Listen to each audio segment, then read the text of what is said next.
والصلاة والسلام على أشرف الأنبياء والمرسلين سيدنا ومولانا محمد وعلى آله وأصحابه أجمعين. الحمد لله رب العالمين. وقال الله تبارك وتعالى في مقام آخر: علم الإنسان ما لم يعلم. میرے نہایتی قابل احترام علماء کرام، میرے معزز مسلمان بھائیوں، یہ اس امت کے اندر جیسا آپ حضرات جانتے ہیں، حضور صلی اللہ علیہ وسلم سے انسانوں کے لیے دو فیض چلے، ایک علم کا فیض اور ایک تربیت کا فیض. تربیت کہتے ہیں عادتیں بدلنا، سوچ بدلنا، اس کو تربیت کہتے ہیں. ایک آدمی کو پتہ نہیں ہے، وہ الٹے ہاتھ سے پانی پی رہا ہے، کھڑے ہو کے پی رہا ہے، تو اب کوئی بتانے والا اس کو بتائے کہ بھئی یہ اللہ تعالیٰ نے پانی پینے کے لیے سیدھے ہاتھ سے پکڑنے کا حکم دیا ہے، بسم اللہ پڑھنے کا حکم دیا ہے، 3 دفعہ اللہ کے نام لینے کا حکم دیا، الحمدللہ اس کا شکر ادا کرنے کا. اب یہ اس کو بتانے کے بعد صرف بتانا یہ علماء کا کام ہے، مسئلہ بتانا علماء کا کام ہے. اب اس کی عادت ڈالنا کہ وہ الٹے ہاتھ سے، کیونکہ جب وہ ساری زندگی الٹے ہاتھ سے پانی پیتا رہا تو وہ ایک دم تو مسئلہ بتانے سے سیدھے ہاتھ میں نہیں آئے گا. تو اللہ والے تربیت کرتے ہیں صحبت میں رہ کے، یعنی وہ اسی جو دین کی باتیں ہیں ان کو اپنے ساتھ رکھ کے اس کو بار بار ٹوکتے رہتے ہیں، سمجھاتے رہتے ہیں. وہ جیسی پانی پینے لگتا ہے وہ کہتے ہیں سیدھے ہاتھ سے. اس طرح عادتیں بدلتی ہیں، اس کو کہتے ہیں تربیت. تو حضور صلی اللہ علیہ وسلم سے 2 نظام چلے انسانیت کے اندر. ایک تو تعلیم کا نظام، انسان کو اب کون سا علم فائدہ دے گا قیامت تک کے انسان کو، جس علاقے میں رہتا ہو، جس حالات کے اندر رہتا ہو. دوسرا تربیت کا نظام، انسان کو انسان کیسے بنانا ہے، اللہ تعالیٰ کی نظر میں انسان کیسا ہونا چاہیے، اس کا اٹھنا، اس کا بیٹھنا. ہم اس کو زبردستی کی کوئی چیز سمجھ لیتے ہیں، شریعت کے احکامات کو ہم کوئی زبردستی کی چیز سمجھ لیتے ہیں کہ زبردستی یار ہم پہ نافذ کر دیا اللہ تعالیٰ نے یہ طریقہ، ہم اپنی مرضی سے کیوں نہیں رہ سکتے. در حقیقت اس کے اندر انسانیت کا فائدہ تھا. تو یہ اللہ والے تربیت کرنے کے لیے 2 ہتھیار استعمال کرتے ہیں. ایک تو ہے ذکر کا ہتھیار، اور دوسرا زبان سے اس کی عادتیں بدلنے کے لیے اس کو نصیحت کرنا، انداز جس کو کہتے ہیں. تو یہ جو ذکر ہے یہ انسان کے دل میں اللہ تعالیٰ کی محبت کو بھی پیدا کرتا ہے، خوف بھی پیدا کرتا ہے اللہ تعالیٰ کا، اللہ تعالیٰ کی نعمتوں کو، آخرت کی نعمتوں کو، آخرت کے اونچے درجات حاصل کرنے کی لالچ بھی پیدا کرتا ہے. تو یہ ذکر بہت سارے فائدے انسان کو پہنچاتا ہے. یہ تو دل میں شوق اور خوف پیدا کرتا ہے، اور اوپر سے تربیت بھی ساتھ ساتھ ہو، عادتیں بدلنے کا طریقہ بھی بتایا جا رہا ہو تو بڑی جلدی انسان کی عادتیں بدل جاتی ہیں. تو یہ انسان، یہ ہمارے تمام اللہ والوں کے ہاں جو ذکر بتایا جاتا ہے، اس ذکر کے اندر ہماری کسی نہ کسی خاص بیماری کا علاج ہوتا ہے جو اللہ تعالیٰ نے انسان کے اندر رکھی ہے. یہ محض ذکر نہیں بلکہ یہ ذکر اصل میں دوا ہے ہماری بیماریوں کی. تو بیماری کا علاج بھی ہوتا ہے، اور ساتھ ساتھ تربیت کا مطلب ہے کہ اس کو غذا بھی دی جاتی ہے، اس کو طریقہ بھی بتایا جاتا ہے. جب اس میں صحت آنے لگ جاتی ہے تو پھر اس کو بتایا بھی جاتا ہے کہ یہ کام اس طرح کرو. تو وہ دونوں چیزیں مل کے، تو اس میں جو سب سے بڑی بیماری انسان کے اندر ہے وہ ہے تکبر، اپنے آپ کو کچھ سمجھنا. اور یہی چیز رکاوٹ بنتی ہے بندے اور اللہ کے درمیان. اللہ کو تو ہم نے دیکھا نہیں ہے، اب ہم نے حضور صلی اللہ علیہ وسلم کو بھی نہیں دیکھا، تو جو لانے والے تھے ان کو بھی نہیں دیکھا، البتہ ان کی ماننے والوں کو ہم نے دیکھا. اور یہ ذمہ داری اللہ تعالیٰ نے ان کے ماننے والوں کے اوپر ڈالی کہ جیسے تم مان گئے دوسروں کو بھی منواؤ. علماء کو علم کی ذمہ داری کہ تم نے میرے علم کو، اللہ تعالیٰ کے علم کو میرے ذریعے سے پہنچاؤ، اس کو تم نے صحیح مانا، اس کو آگے پہنچاؤ. اور اللہ والے جنہوں نے تربیت کو حاصل کیا اپنی محنت سے، جیسے علماء بھی محنت سے علم پڑھتے ہیں، تو ان سے کہا کہ بھئی اب تم بھی لوگوں کی عادتیں بدلو، جیسے کہ میں نے صحابہ کی عادتیں بدلی. ان کو اٹھنے بیٹھنے رہنے سہنے کا لباس پہننے کا کھانے پینے کا لوگوں کے ساتھ کیسے بات چیت کرنی ہے یہ طریقہ میں نے ان کو سمجھایا سکھایا. تو یہ جو اس میں جو رکاوٹ ہے جو فقیر سمجھانا چاہے گا آج وہ تمام اللہ والوں کے ہاں جو ذکر سکھایا جاتا ہے اس ذکر کی مختلف روحانی بیماریاں ہیں جن کا علاج کیا جاتا ہے ذکر سے. مثلا سلسلہ نقشبندیہ کے اندر ہمارے یہ جو 7 لطائف ہیں جسم کے مختلف مقامات پر ذکر کروایا جاتا ہے. سلسلہ قادریہ میں بھی ایسی ہے, سلسلہ چشتیہ میں بھی ایسی ہے. تو یہ ذکر کسی خاص مقام پر اس لیے کروایا جاتا ہے کہ اس خاص مقام پر کوئی بیماری اللہ تعالیٰ نے روحانی رکھی ہے جو اولیاء کو کشف کے ذریعے معلوم ہوئی, جس کی وجہ سے جیسے زخم کے اوپر دوا ڈالی جائے تو جلدی اثر کرتی ہے, اگر منہ کے ذریعے دے دی جائے تو وہ پیٹ میں جائے گی, پھر ہضم ہوگی, پھر خون میں شامل ہوگی, پھر جا کے اثر کرے گی. تو اگر ذکر اسی جگہ پر کروایا جائے جہاں بیماری زخم موجود ہے تو جلدی اثر کر جاتا ہے. تو ہمارے ایک ذکر ہمارے ہاں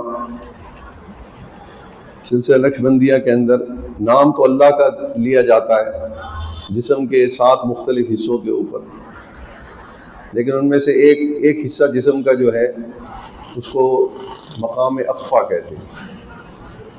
اس کا مقام جو ہے وہ سینے کے درمیان میں ہے. تو یہاں پر اللہ تعالیٰ نے تکبر کی بیماری یہاں رکھی ہے. یہ فقیر سمجھانا چاہے گا کہ یہ تکبر انسان میں کیوں پیدا ہوتا ہے, وجہ کیا ہے کہ وہ اپنے آپ کو بڑا سمجھتا ہے, اور بڑا بھی کتنا بڑا سمجھتا ہے. یہ فقیر اس کی مثال دیا کرتا ہے کہ ہر مسلمان بھی دن میں کئی مرتبہ اپنے آپ کو اللہ سے بڑا سمجھتا ہے. مثال کے طور پر جب کسی مسلمان کو مسئلہ علماء سے معلوم ہو جائے بھئی یہ کام اللہ نے منع کر دیا ہے نہیں کرنا, جس وقت وہ کام پھر بھی کرتا ہے اس وقت وہ اپنے آپ کو بڑا سمجھ رہا ہوتا ہے یا اللہ کو بڑا سمجھ رہا ہوتا ہے. یہ ہے تکبر کی نشانی ہر مسلمان کے اندر. وہ دیکھ لے کہ میرے اندر کتنا تکبر ہے, میں اپنے آپ کو بڑا کتنا سمجھتا ہوں. تکبر کا مطلب کتنا بڑا سمجھتا ہوں. میں اللہ سے جب بڑا سمجھتا ہوں اپنے آپ کو, ہر وقت تو نہیں, خاص موقعوں پہ, تو میں مخلوق کو اور دوسرے لوگوں کو کیا حیثیت دوں گا, دوسروں کی کیوں مانوں گا میں جب اللہ ہی کی میں نہیں مان رہا. تو اس کا علاج ضروری ہے. تو اس کی وجہ کیا ہے, تکبر ہے کیوں ہم میں. تو اللہ تعالیٰ کی ایک تو ہے ذات, اللہ کا ذاتی نام ہے اللہ. جیسے میرا نام امین ہے, ان کا نام عباس ہے, ان کا نام حیدر ہے, ہم سب کے الگ الگ نام ہیں. تو یہ ہماری ذات کا نام ہے. لیکن ہمارے اندر کچھ صفات بھی تو ہیں کہ نہیں. کون سی صفات ہیں بھائی؟ ہم دیکھتے بھی ہیں, دیکھنا ہمارے اندر صفت ہے. ہمارے کان ہیں, ہم سنتے بھی ہیں. ہمارا دماغ ہے, سوچتے بھی ہیں ہم. ہمارے ہاتھ ہیں, پکڑتے بھی ہیں. پاؤں ہیں, چلتے بھی ہیں. ہم بولتے بھی ہیں, زبان ہے, کلام بھی کرتے ہیں. پھر یہ ہاتھوں سے ہم جس چیز کو پکڑنا چاہیں وہ بھی پکڑ سکتے ہیں. پھر ہم کسی کام کو کرنے کا خواہش اور ارادہ کریں وہ بھی کر سکتے ہیں ہم. پھر ہم زندہ بھی ہیں. تو یہ صفات اصل میں اللہ تعالیٰ کی صفات ہیں. ان صفات کی وجہ سے اس کو رب کہتے ہیں. اللہ تو اس کا ہے ذاتی نام, لیکن جب ہم کہتے ہیں رب العالمین تو رب العالمین کا مطلب ہے کہ اس کے اندر 8 صفتیں ایسی ہیں, 8 صفتیں ہیں جن کی وجہ سے ہم اس کو رب کہتے ہیں. اور یہ اللہ تعالیٰ کے نام بھی ہیں, لیکن اللہ کے تفصیلی نام تو 99 یا اس سے بھی زیادہ ہیں, مگر وہ اس کی تفصیل ہے. اصل نام, اصل صفتیں جو اللہ تعالیٰ کے اندر ہیں وہ 8 ہیں. ان میں سے پہلی صفت ہے حیات, زندہ ہونا. ہم بھی زندہ ہیں کہ نہیں. دوسری چیز ہے علم, جاننا. ہم بھی جانتے ہیں کہ نہیں چیزوں کو. تیسری صفت ہے ارادہ. انسان ارادہ کب کرتا ہے؟ جب پہلے کسی چیز کی معلومات حاصل ہو جائیں پھر سوچتا ہے کہ میں اس کو لوں. ارادہ کرتا ہے لینے کا یا ٹھکرانے کا. یہی ہے ساری زندگی. ہم اپنے علم سے یہی کام کرتے ہیں کہ اس کو لے لو, اس کو دے دو, دور کر دو. اس کو کہتے ہیں ارادہ. یہ اللہ تعالیٰ کی صفت ہے، ہمارے اندر بھی ہے کہ نہیں؟ پھر قدرت، صرف ارادہ نہیں، ہم ارادہ کرنے کے بعد پورا ہمیں یقین ہے کہ ہم یہ کام کر بھی لیں گے۔ کوئی پکڑنے والی چیز ہے تو میرے پاس ہاتھ ہے، میں پکڑ لوں گا۔ کہیں جانے والی چیز ہے، میں نے ارادہ کر لیا جانے کا تو میں پہنچ بھی جاؤں گا وہاں پر۔ تو کام کو پورا کرنے کی طاقت اور قدرت، یہ بھی اللہ کی صفت ہے، وہ قادر ہے، اس کو ہم کہتے نہیں وہ قادر ہے۔ پھر اللہ تعالیٰ کے اندر صفت ہے سمع، سننا، ہم بھی سنتے ہیں کہ نہیں؟ پھر اللہ کی ایک صفت ہے بصر، دیکھنا، ہم بھی دیکھتے ہیں کہ نہیں؟ پھر اللہ تعالیٰ کی ایک صفت ہے کلام، ہم بھی کلام کرتے ہیں کہ نہیں؟ اور اللہ تعالیٰ کی ایک صفت ہے خلق، پیدا کرنا، ہم بھی صبح سے شام تک یہ کسب جو کرتے ہیں، کپڑے بھی بنا رہے ہیں، کھانا بھی کھا رہے ہیں، کھیتی باڑی، کام جتنے ہیں، یہ ہم پہلے تو وہ چیز نہیں ہوتی، پھر ہم اس کو پیدا کر دیتے ہیں اپنے ہاتھوں سے، اپنی سوچ سے، اپنی تدبیر سے۔ یہ جو 8 صفتیں ہیں اللہ تعالیٰ کی، ان کی وجہ سے ہم اس کو رب کہتے ہیں، پالنے والا۔ اللہ تعالیٰ ان صفات کی وجہ سے اپنی ساری مخلوق کو پال رہے ہیں، اور یہ ساری صفات اللہ تعالیٰ نے انسانوں کے اندر کامل درجے کی رکھی ہیں۔ باقی اور مخلوق میں اتنی کامل درجے کی یہ صفات نہیں جتنی انسانوں کے اندر، اس لیے اللہ نے انسان کو اشرف المخلوق بنایا۔ تو یہ جو 8 صفات ہیں، میری ان صفات میں اور اللہ تعالیٰ کی ان صفات میں فرق کیا ہے؟ پہلے اس کو سمجھ لیں تو تکبر سمجھ میں آنے لگ جائے گا کچھ نہ کچھ۔ یہ صفات میرے اندر کہاں سے آئیں؟ پہلے تو یہ سوچے، تو فوراً جواب مل جائے گا کہ میرے اندر سے، میں نے تو کوئی محنت نہیں کی اس کے اوپر، میں تو ایک ناپاک قطرہ تھا، ٹھیک ہے؟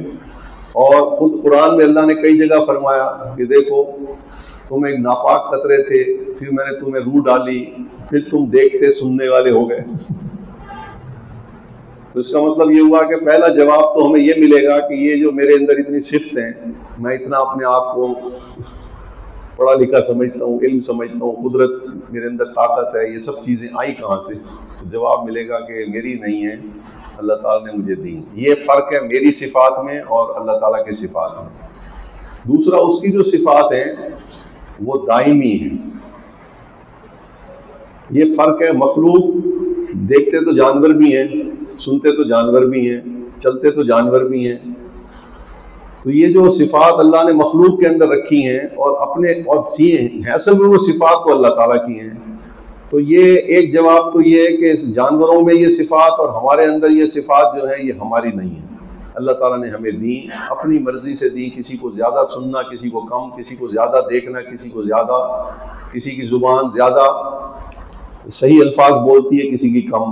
دوسری بات یہ ہے کہ میری صفات میں اور اللہ تعالیٰ کی صفات کے اندر ایک اور بڑا فرق ہے کہ اس کی صفات ہمیشہ سے تھیں، ہمیشہ رہیں گی۔ اس کو کہتے ہیں قدم، قدیم، واجب الوجود، یہ اصطلاح ہے علماء کی۔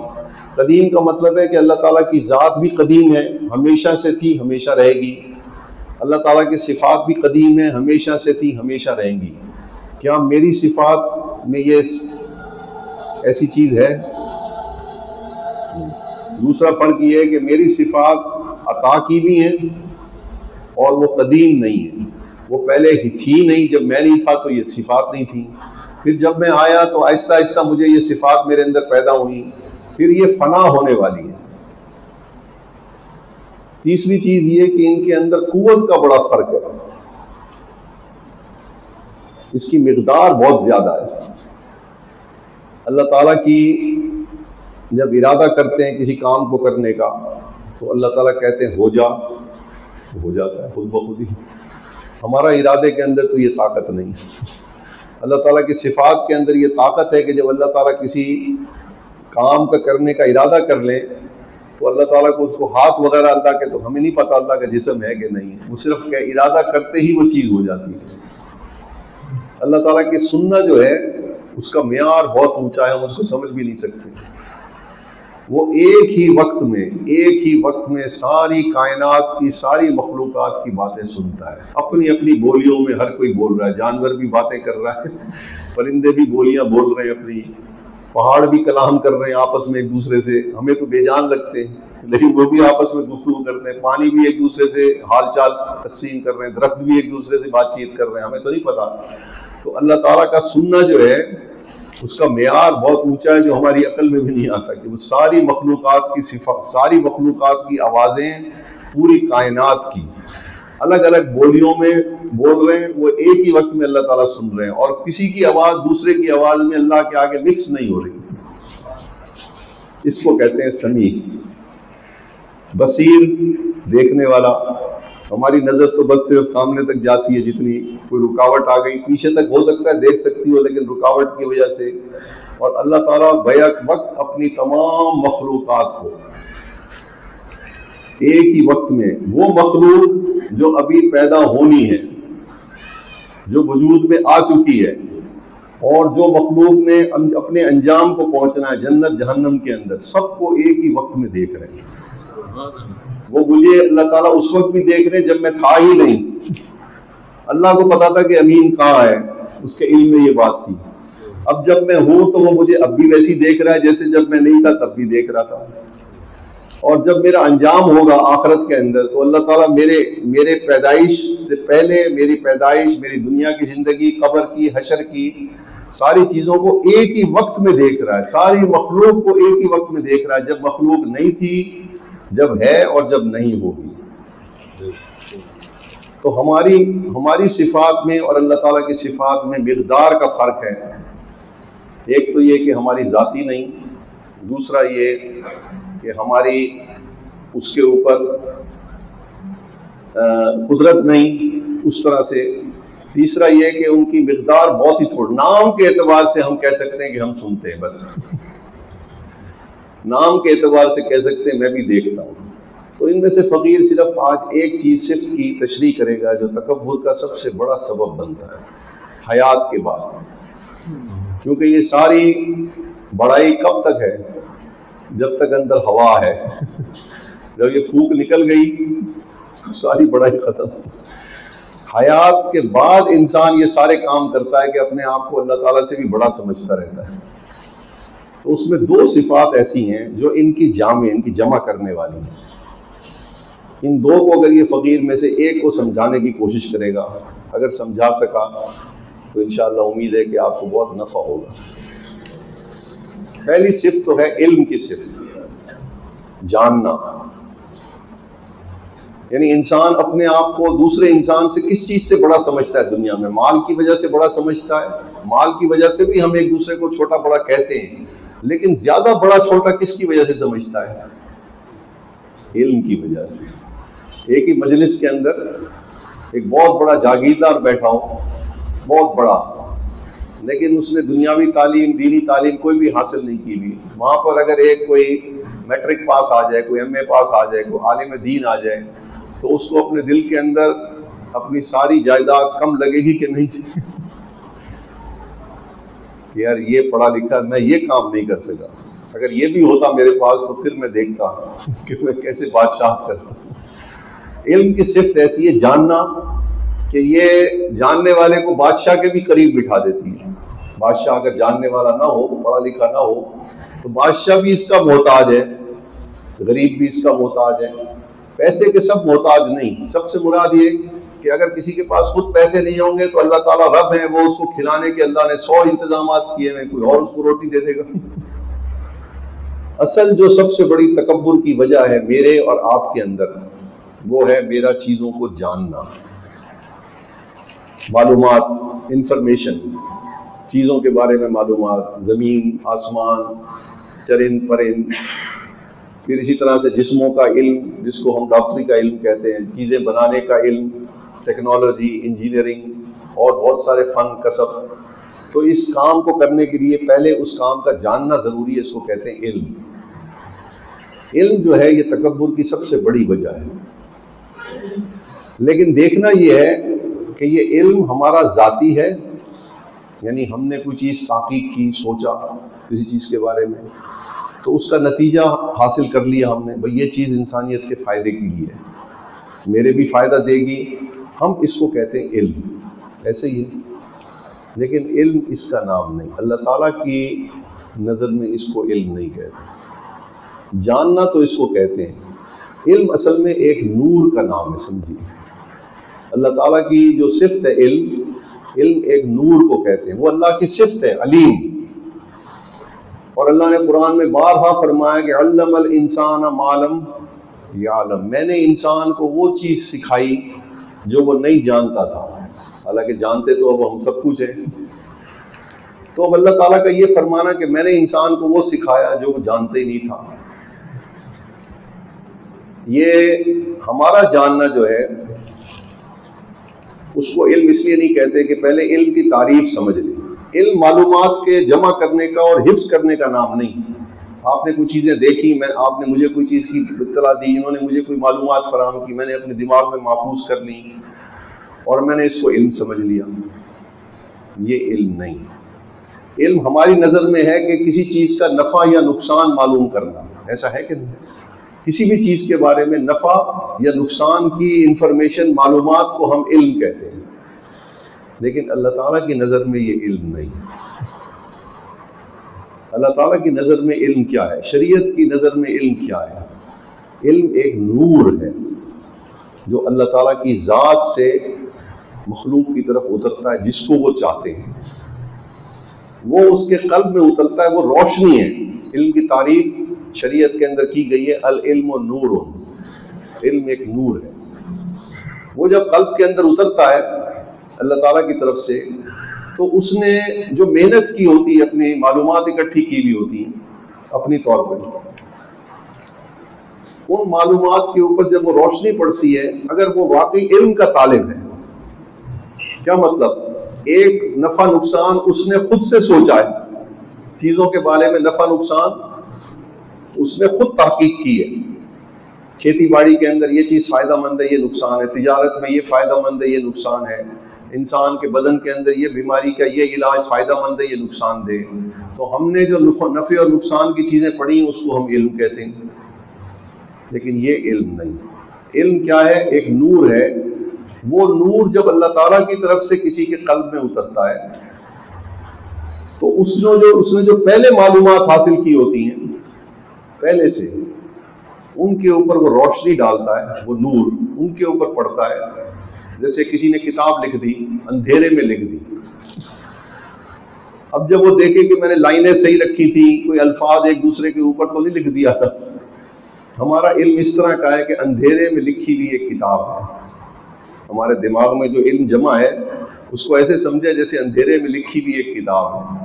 اب ہم چاہتے ہیں کہ ہم نے کتاب صحیح بھی لکھی تھی کہ نہیں, الفاظ بھی ٹھیک تھے کہ نہیں, پڑھے جاتے ہیں کہ نہیں, تو ہم اس کے اوپر روشنی ڈالیں گے. روشنی ڈالنے کے بعد پتہ لگے گا لائنیں سیدھی تھی کہ نہیں تھی, ایک حرف دوسرے اوپر چڑھا ہوا تھا کہ نہیں چڑھا ہوا تھا. ایسے ہی ہے. اب علم اصل میں اللہ تعالیٰ کی صفت ہے, وہ اپنے بندوں میں سے جس کو چاہتا ہے عطا کرتا ہے. ایک علم کا ذریعہ تو ہے انبیاء کے ذریعے, جو تمام انسانوں کو وہ علم اللہ نے عام کر دیا, سب کو پہنچا دیا. وہ الفاظ کا نام علم نہیں, وہ نور ہے, نور روشنی ہے. وہ جب کسی کے قلب کے اندر اترتا ہے, دل میں, تو اس نے جو معلومات اکٹھی کی ہوتی ہیں وہ سمجھیں کہ میں نے جتنی بھی انفارمیشن اب تک اپنے دماغ میں محفوظ کی ہے کسی بھی سبجیکٹ کے بارے میں, کسی بھی مضمون کے بارے میں, وہ اندھیرے میں لکھی ہوئی کتاب ہے, اگرچہ کسی آدمی نے ہی کیوں نہ لکھی ہو. اس کا صحیح اور غلط ہونا میں نے جو سمجھا ہوا ہے وہ ابھی صحیح اور غلط کا فیصلہ مجھے نہیں کرنا چاہیے جب تک میں علیم سے اس کی مدد نہ لوں, روشنی نہ مانگوں علم کی. یا اللہ مجھے رب زدنی علم. اللہ تعالیٰ ہمیں کیسے پڑھاتے ہیں؟ یہاں علم کا مطلب ہے سمجھ.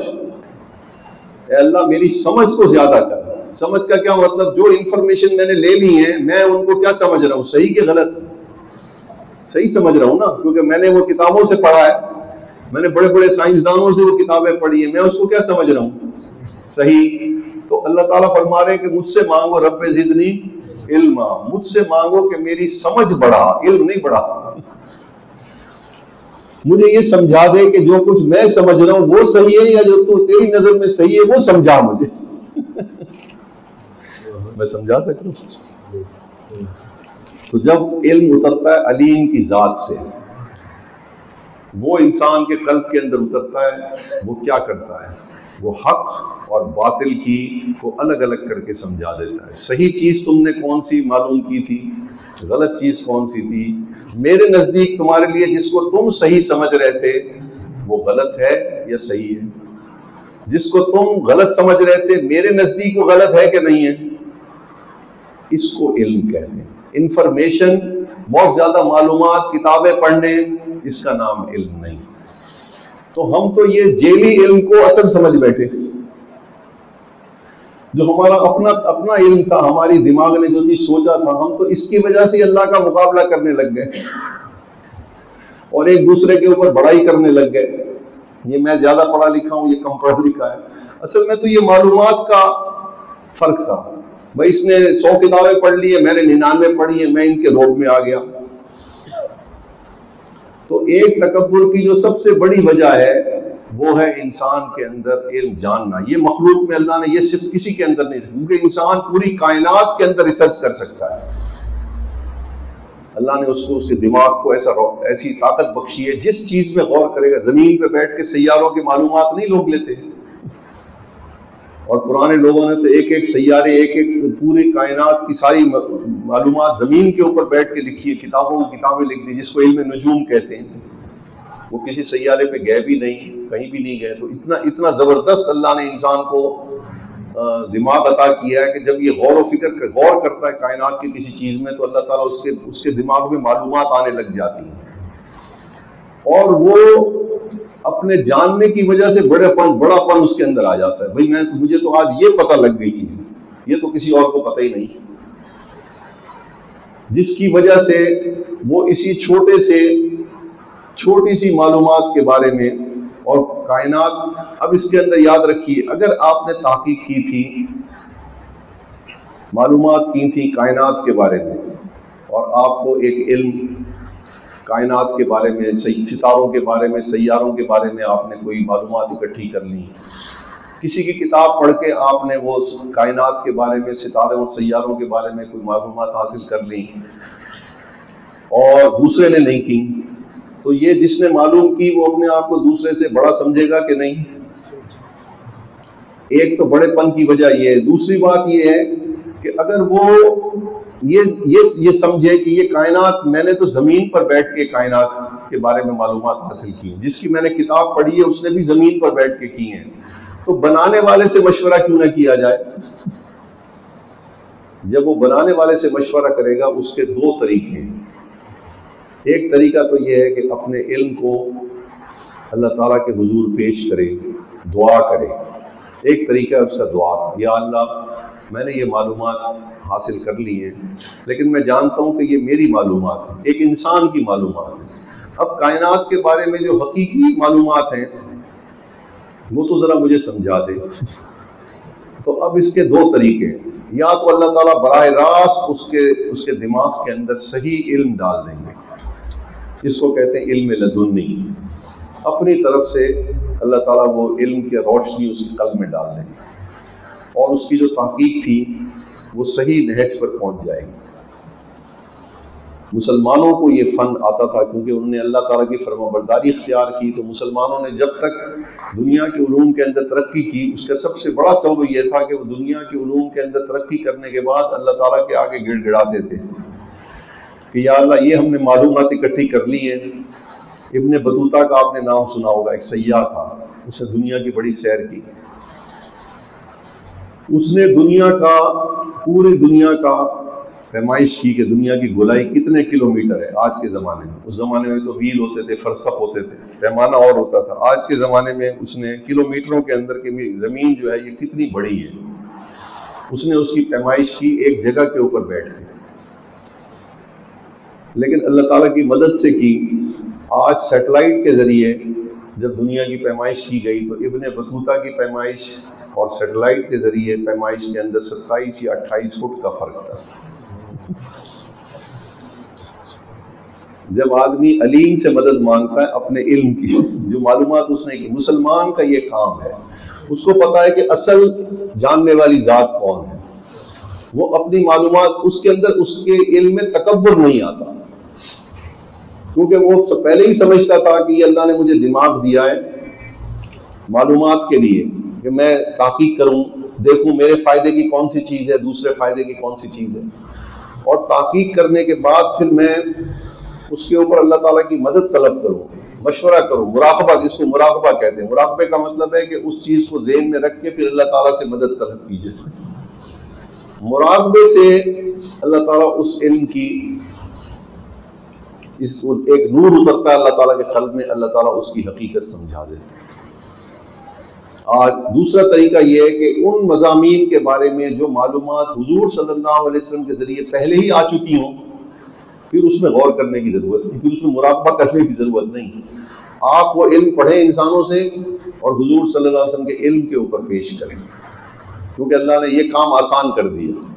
مثلا آپ نے کائنات کے نجوم، ستاروں کے بارے میں کوئی علم پڑھا کسی بھی قوم کا، اب آپ کو پتا ہے کہ اللہ تعالیٰ نے اس کے بارے میں کیا انفارمیشن دی ہے، تو کسی عالم سے جا کے پوچھ لیں، وہ حضور صلی اللہ علیہ وسلم قرآن اور حدیث میں حضور صلی اللہ علیہ وسلم نے جو کائنات کے بارے میں پیدائش کیسے ہوئی، کیسے فنا ہوگی، تو یہ تو ریڈی میڈ علم ہے حضور صلی اللہ علیہ وسلم کا۔ اس کی روشنی میں جب وہ مشورہ کرے گا تو کیا ہوگا اس کو کہ اس کا رخ وہ اپنے علم کو کس کے سپرد کر دے گا، تو پھر اللہ سے بڑا سمجھے گا اپنے آپ۔ یہ اس کی مثال دیتا ہوں، آج کے دور میں اسٹیفن ہاکنز ایک بہت بڑا فزکس کا ماہر گزرا ہے، ابھی اس کا فوت ہوا 1-2 سال پہلے۔ اس نے کائنات کے بارے میں ایسی تھیوری پیش کی جو بقول مغربی دنیا کے غیر مسلموں کے وہ تحقیقات 300 سال تک کسی نے اتنی زیادہ تفصیلی تحقیقات پیش نہیں، اور عجیب و غریب لطائف اس نے لکھے اس کے اندر، اور مسلمان بڑے مداح ہیں اس کی، پڑھا لکھا مسلمان تو اس کی تعریف میں ہمیشہ زبان گیلی رکھتا ہے کہ اس نے وہ کام کیا جو مسلمان کاش مسلمان کر لیتے۔ تو میں آپ سے پوچھتا ہوں کہ اس نے جو کائنات کے بارے میں معلومات دی اور پوری دنیا اس کی تعریف کر رہی ہے، 300 سال میں ایسی تھیوری، ایسا نظریہ پیش نہیں کیا گیا، اور وہ نظریہ علیم کی طرف سے بھیجی ہوئی معلومات کے خلاف ہے۔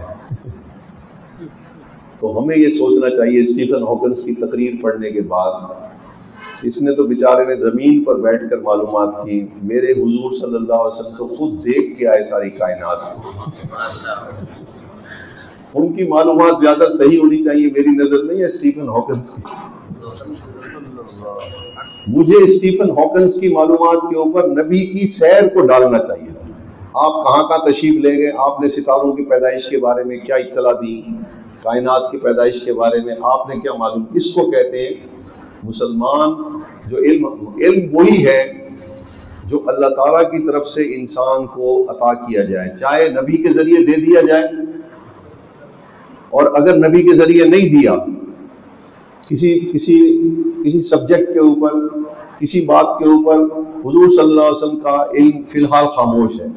خاموش تو اس لیے کہ ہمیں خاموش لگ رہا ہے، تو پھر مسلمان کا کام یہ ہے کہ وہ تمام تحقیقات کو اللہ تعالیٰ کے سامنے پیش کرے اور سمجھے کہ میرا علم ایک تو آپ کا عطا کردہ ہے، دوسرا میرا علم ایسے ہی ہے جیسے پوری کائنات کے اندر ایک چھوٹا سا ذرہ نہ نظر آنے والا، میری انفارمیشن بس اتنی ہی ہے، اور آپ تو ساری کائنات کو بنانے والے ہیں۔ اس کے اندر مجھے آپ کی مدد چاہیے کہ اس میں صحیح چیز جو میں نے صحیح معلوم کی ہے وہ صحیح ہے بھی کہ نہیں، جس کو میں غلط سمجھاؤں وہ غلط ہے بھی کہ نہیں۔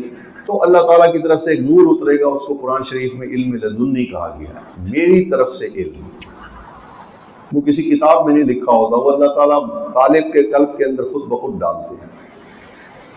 جب ہم یہ عادت بنا لیں، تصویر نہیں لینا بیٹے، جزاک اللہ، یہ بات کرنے کا مقصد یہ تھا کہ جب ہم یہ عادت بنا لیں تو ہمارے اندر تکبر کی سب سے بڑی مرض وہ ہے علم، اپنے آپ کو پڑھا لکھا سمجھنا، تو اس کی ساری جھاگ نکل جائے گی کہ نہیں؟ جب نکل گئی تو پھر ہمارے اندر اس کے مقابلے کون سی چیز پیدا ہوگی؟ اس کو کہتے ہیں عاجزی۔ دماغ تو ہمارا ہوگا، معلومات تو ہماری ہوں گی، لیکن ہم ہر معلومات کے لیے اللہ تعالیٰ کے اپنے آپ کو محتاج سمجھیں گے. ہر علم، ہر جاننے کے لیے کسی معلومات کے اوپر ہم اپنے آپ کو بڑا نہیں سمجھیں گے جب تک کہ حضور صلی اللہ علیہ وسلم کی معلومات میں سے اس کے اوپر روشنی نہ ڈال لیں کسی عالم دین سے پوچھ کے، یا خود ہم اللہ تعالیٰ کے ساتھ مراقبہ کر کے اس سے علم مانگیں. علم وہ ہے، معلومات کا نام علم نہیں. تو معلومات کے اوپر ہم اپنے آپ کو اللہ سے مقابلہ کرنے لگ جاتے ہیں صبح سے شام تک. تو خود سوچئے کہ جب حقیقی علم آئے گا تو اس وقت ہمیں پتہ لگے گا کہ یہ آپ نے دیکھا نہیں آج کے دور میں اچھا بھلا آدمی کھڑا ہوتا ہے، ایک دم بینائی چلی جاتی ہے، شام میں بینائی واپس آ جاتی ہے کیونکہ ہم سمجھتے ہیں کہ یہ بینائی تو ہماری اپنی ذاتی ہے، یہ تو اس وقت جائے گی جب ہم بوڑھے ہو جائیں گے، کوئی اور چیز آئے گی تو چلی جائے گی. اچھا بھلا آدمی بول رہا ہوتا ہے، ایک دم زبان بند ہو جاتی ہے. یہ ہم نہیں دیکھتے ارد گرد اپنے. فَاعْتَبِرُوا يَا أُولِي الْأَبْصَارِ، دوسروں کو دیکھ کے اپنے حالات کا موازنہ کرو. دوسروں کے ساتھ ہی ہو سکتا ہے تو میری صفات بھی اسی طرح گم ہو سکتی ہیں ایک ہی سیکنڈ میں. ایک بہت بڑے پروفیسر تھے ہڈیوں کے ملتان میں، بڑے قابل، تو وہ اور بڑا ان کا چرچا، بڑی شہرت ہوئی، اللہ نے ان کے ہاتھ میں بڑی شفا رکھی. اپنے گھر میں بہت بڑی کوٹھی بنوائی، حتیٰ کہ وہاں ٹینس کورٹ بھی انہوں نے بنوایا. وہ ٹینس کھیل رہے تھے شام میں، اچانک گرے، کمر پہ بھی چوٹ آئی، سر پہ بھی آئی، سب چیزیں بھول گئے، حتیٰ کہ اپنا نام بھی بھول گئے. نہ رشتوں کی پہچان، نہ ڈاکٹری یاد رہی، کچھ بھی یاد نہیں تھا. ہمارے علم کی تو یہ حیثیت ہے ہمارے معلومات کی. اور جس کو علم ہوتا ہے، جب اللہ تعالیٰ علم دیتے ہیں، جب اللہ تعالیٰ کسی کو، آج صبح میں ایک واقعہ پڑھ رہے تھے کہ ایک آدمی تھا، اس نے کسی عورت سے زنا کیا. وہ پہلے بھی کر چکا تھا، توبہ بھی کر چکا تھا. وہ پھر گیا ایک نہر پہ نہانے کے لیے. جب وہ نہر میں نہانے لگا تو پانی نے اس سے کہا کہ تجھے شرم نہیں آتی، پہلے بھی تو یہ کام کر چکا ہے. پانی نے اس سے کہا. یہ پانی کی معلومات کہاں سے آ رہی تھی؟ کون بلوا رہا تھا پانی کو؟ علیم. اس کو علم دے رہا تھا، اس کو صحیح روشنی دکھا رہا تھا. تو توبہ کیوں نہیں کرتا؟ جب اس نے دیکھا کہ میرے گناہ کا تو پانی کو بھی پتا ہے، پھر اس نے سچی توبہ کی. اللہ تعالیٰ کی مرضی درخت کو علم دے دے، وہ ہمیں وہ ایسی باتیں کر دے جو ہم ساری زندگی پڑھ کے کبھی نہ سمجھ سکیں. درخت ہمیں وہ مسئلہ سمجھا دے. یہ تو علیم کی مرضی، اپنے علم کی روشنی جس پہ ڈالے وہ بولنا شروع کر دے گا. ہم سمجھتے ہیں کہ ہم ہی علیم ہیں. تو تکبر کے مقابلے میں جو صفت ہے وہ ہے عاجزی. عاجزی کا مطلب ہے کہ پہلے اپنی تکبر کی وجوہات کو سمجھے آدمی. 8 وجوہات میں نے عرض کی، ان میں سے پہلی وجہ سمجھانے کی کوشش کی جس کو علم کہتے ہیں، تدبیر. اسی پہ ہم تدبیر کہتے ہیں. بڑی پلاننگ کر لی ہم نے، اب اللہ تعالیٰ ہماری پلاننگ کے مطابق نتائج نکال دیتے ہیں تو ہم اور زیادہ اونچے ہو جاتے ہیں. جیسے ایک آدمی بار بار گناہ کرتا رہتا ہے اور جب اس کو گرفت نہیں آتی تو اور اکڑتا ہے کہ نہیں، وہ کہتا ہے بھائی تو میری قدرت میں کر سکتا ہوں. وہ بھول جاتا ہے اللہ تعالیٰ کی طرف سے. اسی طرح علم جو ہے یہ سب سے بڑا فتنہ ہے میرے اور آپ کے لیے. انفارمیشن، معلومات. ماں باپ، آج کے مسلمان بچوں کے ماں باپ کو میں حیران ہوتے ہیں، وہ کہتے ہیں ہمارا بچہ وہ چیزیں جانتا ہے، اب ہم نے اس کو انگلش اسکول میں ڈالا ہے، اس کو ہم نے وہ کمپیوٹر بھی سکھایا، وہ تو وہ باتیں کرتا ہے ہم نے آج تک ساری زندگی نہیں جانی تھی. وہ اس کو علم سمجھ رہے ہوتے ہیں. علم کی تعریف ہی بدل گئی ہماری نظروں میں. اس لیے میرے بھائی ہم سب محتاج ہیں. یا ایھا الناس انتم الفقراء الی اللہ. تم سب محتاج ہو اللہ تعالیٰ کی طرف سے. سب محتاج، ہر چیز کے لیے ہم محتاج ہیں.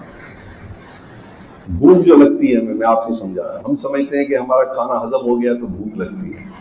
یہ بھوک بھی اللہ کی طرف سے، پیاس کا لگنا بھی اللہ کی طرف سے. یاد رکھیے، روزانہ ہمارے ساتھ یہ ہم سمجھتے ہیں خود ہی پیاس لگتی ہے، جسم کو ضرورت ہے. نہیں، بہت سارے میں نے لوگ ایسے دیکھے. ایک صاحب ملے، انہوں نے 20 سال تک پانی نہیں پیا، زندہ تھے 20 سال تک. اسی دور کے آدمی تھے. ایک گھونٹ پانی نہیں پی سکے وہ. ان کا یہ سینہ ویسے کالا ہو گیا تھا، بالکل چلتے پھرتے تھے. وہ کہتے تھے کہ خواب کے اندر مجھے کسی بزرگ نے کوئی مشروب پلایا تھا، بس پھر مجھے کوئی پیاس نہیں لگی. پانی کو دیکھتے تھے تو جی چاہتا تھا اس کو دور کرے. 25 سال سوچیں آپ، بغیر پانی کے قطرے کے آدمی زندہ رہے، کام بھی کرتا رہے. ہم سمجھتے ہیں پانی پیاس ہمیں لگتی ہے تو ہم، پھر پیاس لگنے کے بعد پیاس کا بجھ جانا یہ بھی اللہ کی طرف سے، یاد رکھیں ہم اس کے بھی محتاج ہیں. ہم سمجھتے ہیں کہ پیاس بجھ گئی ہے پانی کی وجہ سے، نہیں. پیاس اللہ تعالیٰ، اس فقیر نے دیکھا ایسے لوگوں کو کہ روٹی کھاتے ہیں، 2 روٹیاں کھائیں اور پھر ایسے لگتا ہے جیسے 10 دن کے بھوکے ہیں، پھر 2 روٹیاں کھا لیتے ہیں. ایک دن میں 50-60 روٹیاں کھانے والے میں نے آدمی کو خود اپنی زندگی میں دیکھا. بھوک ہی ختم نہیں ہوتی. سارے ڈاکٹر کہتے ہیں آپ کو کچھ بھی نہیں ہے، سارے علاج مہنگے ترین آغا خان ادھر ادھر سے سب کرا لیے. بھوک لگنا بھی اللہ کی طرف سے، پیٹ کا بھر جانا یہ بھی اللہ کی طرف سے، پیاس کا لگنا بھی اس کی نعمت، پیاس پانی پینے کے بعد پیاس کا بجھ جانا یہ بھی اس کا انعام. ہم تو ہر چیز کو آٹومیٹک سمجھنے لگے. یہ صرف پیدا ہوتی ہے اللہ والوں تربیت سے. جب نبوی تربیت انسان حاصل کرتا ہے، حضور صلی اللہ علیہ وسلم کی دی ہوئی تربیت حاصل کرتا ہے اور آپ کے علم کو علم سمجھتا ہے، پھر اس کو یہ ساری باتیں سمجھ میں آنے لگ جاتی ہیں. اللہ تعالیٰ مجھے بھی اس کی حقیقت سمجھا دے، آپ کو بھی سمجھا دے. اس لیے اس کا علاج کیا ہے؟ اس کا علاج ذکر ہے. قد افلح من تزکا وذکر اسم ربہ فصلی. وہ کامیاب ہو گیا وہ شخص جس نے اپنے آپ کو ساری باطنی روحانی بیماریوں سے پاک کر دیا. پاک ہوگا کیسے؟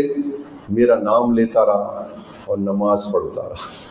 لیکن ذکر پاک ہونے کی نیت سے کرے، صرف ذکر نہیں. کیونکہ اگر صرف ذکر کرے گا تو 100 سال تک کرتا رہے گا، کچھ بھی نہیں ہوگا. اگر نماز پڑھتا رہے گا 50 سال تک صرف نماز پڑھنے کے لیے، تو یہ کوئی عاجزی پیدا نہیں ہوگی.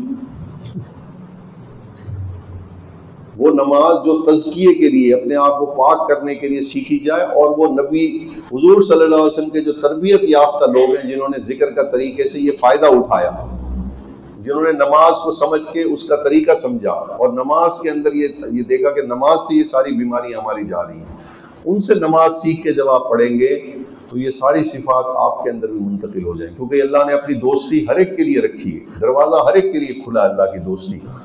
یہ کوئی مخصوص طبقہ نہیں ہے، کسی کو اللہ دوست بنائیں گے کسی کو نہیں بنائیں گے، ایسا نہیں ہے. تو یہ دعوت دی جاتی ہے آپ کو بھی. یہ بیعت جو ہے یہ دعوت ایسی چیز کی کہ حضور صلی اللہ علیہ وسلم کی تربیت حاصل کرنے کے لیے ان لوگوں کے ساتھ تعلق قائم کریں جنہوں نے یہ تربیت خود سیکھی اپنے بڑوں سے. ان کا طریقہ اختیار کریں، ان کے طریقے پر چلیں، تو انشاءاللہ یہ سب چیزیں جو فقیر نے سمجھانے کی کوشش کی ہیں آپ کو بھی حاصل ہو جائیں.